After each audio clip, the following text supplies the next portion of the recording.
Īres tirgus piedāvājumā visu ziemu trūcis kvalitatīvu dzīvokļu, kā rezultātā cenas salīdzinot ar rudeni ir augušas par aptuveni 5 līdz 10%, stāsta nekustamo īpašumu operatora Rentina Riga valdes loceklis Jānis Lipša. Pieprasījums tieši pēc kvalitatīviem dzīvokļiem ir lielāks kā to piedāvājums.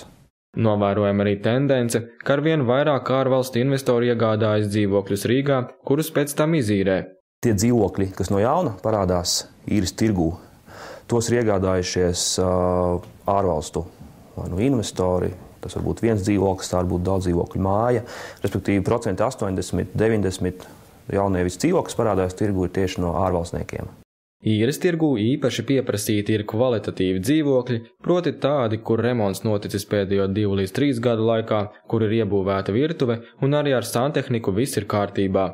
Pieprasīti ir, 2 stabu dzīvokļi, platībā no 50 līdz 70 kvadrātmetriem, kvalitatīvi, vidēji kvalitatīvi, īres cenās no 200 līdz 300, 350 latiem, ar piebildi, ja komunālie maksājumi, ir saprātīgi.